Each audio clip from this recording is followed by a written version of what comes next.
Hey, what's up guys? This is Anthony from Anthony's Customs, and for this review we are looking at the Figma Sinon figure from Sword Art Online 2. I haven't watched Season 2 yet. I plan to. I can't comment on the accuracy of all the details of the figure, but I can review the figure as it is.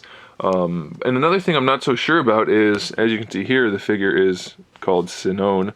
But if I'm correct, my katakana is correct, then I believe that is Sinon, which is possible. I don't know if any of you guys have seen the anime, or I guess there's manga for it. Let me know if her name is actually Sinon instead of Sinon. Anyway, let's look at the figure. It's number 241. She is pretty cool. I still have the plastic on her because I had just got the figure out. Haven't really looked at it yet. So we're going to learn about this figure together. You know what? We're just going to pop the head off the old-fashioned way. Wow, there's a lot of plastic on this figure that I was not expecting. There we go. Alright, so this is the figure. It has a load of detail, and I'm pretty psyched to have it. I kind of wish I bought one to keep. This is going to be turned into a custom, sadly. It's a really cool looking figure, so it's kind of sad to turn it into a custom, but I'm pretty sure the custom is going to look pretty cool if I have anything to say about it. So she stands, it's actually kind of small. She only stands about 13.5 centimeters tall and about 5.25 inches tall. So she's a little bit shorter than your average, but she is just packed with detail. Look at that outfit. They did a great job of bringing this figure to life based on the images I've seen. And like I said, I'm not the best judge of accuracy, but it looks pretty darn cool, and as far as I can tell, it looks accurate. She comes with a bunch of stuff, so we'll go through that really quickly. We've got our Figma baggie, the infamous Figma baggie for storing all of our parts, which if you are a serious Figma collector, you know you don't use that because you keep everything in the box. When you're not using it, we also get our display stage, which is always nice. I love the fact that they always give us a display stage. Then we have our tree of hands. One of them already fell off. So she's got gun hands for either side, a secondary hand for holding the gun up front, a pointing hand, 2 gripping hands, and then 2 open hands, and of course the 2 fist hands. And you can see these in use in the photos at the end of the video, so make sure you stick around for that. We have the additional piece for the display stage just to help us get her in some poses, and a spare wrist hinge in case we need that. We do also have our little Figma instruction manual, which you guys should always take a look at. You know, these tell you how to do different things and what the pieces are for, and it tells you where they go and that kind of stuff. So that's always handy, and it tells you what parts are meant to be included. There's also an English version, at least on most of these. I've seen on all of the recent ones, we have Japanese, and then we have them in English also. So take a look at these. It's definitely worthwhile. It's better than losing parts because you don't know what's included, or breaking something because you don't know how to use it. So do take a look at those. And then we have a variety of accessories. The core figure, awesome. Now we have accessories. We have an alternate headpiece, which you're probably wondering, why do we need an alternate back of her headpiece? Well, the instructions tell you, and you can see right here, it's so that you can lean her head back, so that you can pose her looking straight forward, laying down, so she could use her rifle. That's what that's for. I'll show you in the photos. We have 2 interchangeable faces. We have one looking to her right and one looking to her left, one kind of smiling and one not so smiling. Very, very nice detail on those eyes. Let's see how tight we can get. I love this camera. Best camera I've ever had for 200 bucks. Really, really well done eyes. So much detail. Looks fantastic. And then the face that comes on her is just more of a stern, generic face. Still looks awesome though. We get a rifle, which looks like this, which is cool. It has this kind of quasi, I guess it's plastic, but it's got kind of like almost a vinyl look to it, like vinyl as in the cloth or fabric, not vinyl as in the type of plastic. Anyway, the rifle is really cool. We have some interchangeable parts for the rifle. We have the bipod that can pop off. Be very careful though, it's fragile as heck. So swap that out and you get the bipod going forward. And we also get a stabilizer for this stock, which instead of actually folding up and down, they just gave us interchangeable pieces so that we don't have to break it, which is awesome. That's considerate. We have the scope up here with the non-functional but still well sculpted caps for the lenses. A little bit of blue paint in there to make the lenses look like they have some lens to them. Just really nicely detailed accessory. You can see the rail on the top is well detailed, so it looks like you could actually attach things to it. Very cool looking accessory. We also get a pistol with the extended magazine. Nicely detailed, looks like a Glock or something, maybe a mini Glock. And we get a muzzle flash because muzzle flashes are awesome, and that's sculpted to fit on the front end of the pistol, I believe. Yeah, like this. I had it upside down. So that looks cool. It's not translucent though, so it's definitely got like an anime look to it. It's gonna look like a cartoon or a comic, but that's fine. It still looks really cool. That's awesome. And we have, it looks like on her back, I'm pretty sure that's for the pistol. I'll have to check the instructions. Like I said, I haven't done that yet. I would bet money though that is just for her to put her pistol in. So let's see if it fits. Bam! You guys owe me some money. I'm guessing it goes like that. I don't even know. We'll look into that and you'll see in the photos.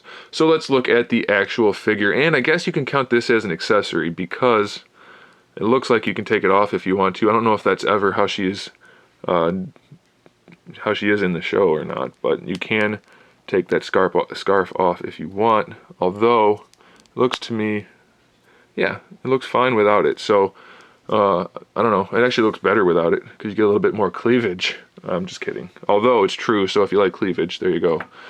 So you can take the scarf off if you want to. Let's talk about the scarf first because we already have it off. I like that they articulated it this way. Instead of just making it soft, you can actually pose these a little bit and make it fit however you're going to pose the figure. So that's pretty cool. They have pretty good range of motion. I thought they were going to be a lot more limited based on the sculpt. Not bad at all, and you can flip them around if you want to, if that's going to help your posing out. So that's pretty nice. I like that scarf. I really might end up buying one of these just to have if I end up liking that series. I'll probably have to do that. Alright, let's look at the figure now.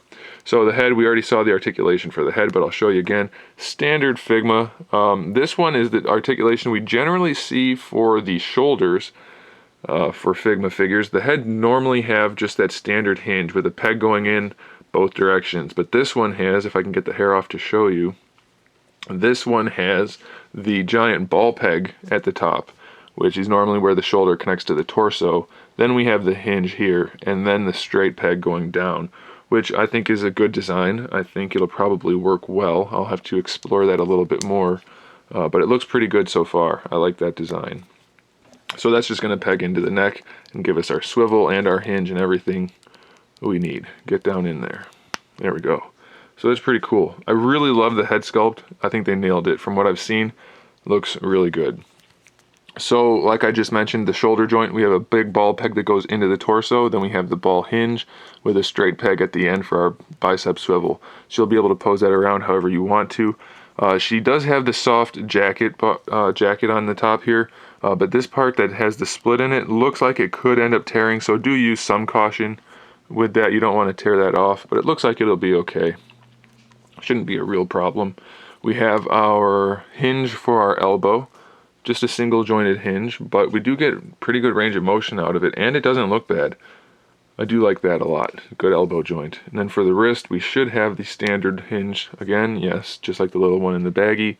So it's a ball hinge with a peg in either end, so you can rotate and hinge all you want. This cuff looks like it might get in the way a little bit, but she actually has really good range of motion for the hands. So far, I'm impressed by this figure. We have really nice double ball peg, it feels like. Usually there's a hinge in there, but it's going both ways right off the bat. So it's either really well engineered or a double ball peg.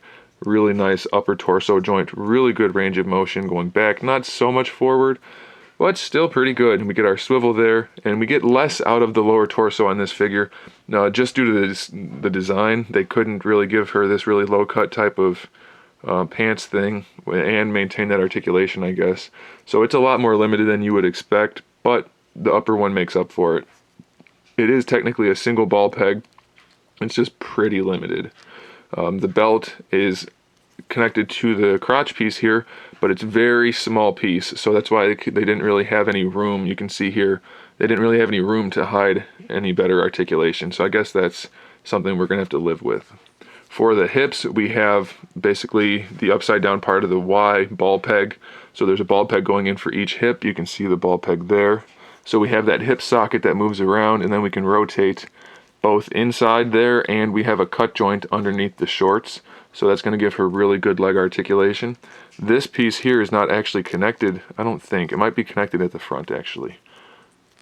Where is it connected? I don't know. I'm going to have to take that apart to see, but I don't want to do that on camera because I can't really see what I'm doing. So that's definitely a soft piece, and it shouldn't really impede the articulation too much, but I can't talk about how it's connected in there right now because I didn't expect it to be connected, so I haven't tried to take it apart. But you should be able to pose her just fine, so I wouldn't worry about it. No problem at all. Again, I'm so far really, really impressed with this figure. It looks pretty freaking awesome. Standard Figma knee, but they used a smaller joint, so you don't get that big bulbous part in the back. This is normally the type of joint we see in the elbows, or at least we do more commonly, and it works really well in the knee for this figure, so I'm happy about that. For the ankles, we get, is there a swivel in here? I don't think there is. I think it's just the joint. So we have the joint here, same thing as in the knee pretty much, slightly different design, but same effectively. We get the hinge, and then we can rotate that around and get our ankle rocker just fine. So this figure, wow, this might be, or it definitely is at the top of the list anyway of the best Figmas I've seen. Very, very well done. Definitely looking forward to posing this, so stick around for those photos coming here at the end. Big Bad Toy Store should have these up actually in stock fairly soon, so make sure you check that link in the description to look for these. And make sure you click the like button, guys. I'm going to start mentioning that because it really will help me. So if you guys are liking these videos, then please click the like button. If you don't like the videos, then click it anyway, because what do you have to lose? No, if you don't like it, I guess don't click the video. But if you do, I would appreciate it. It does help me. And I thank you guys for that. And I also suggest that you subscribe if you aren't already, so that you can see my upcoming figure reviews, custom figures, and other good stuff. And in the meantime, keep collecting.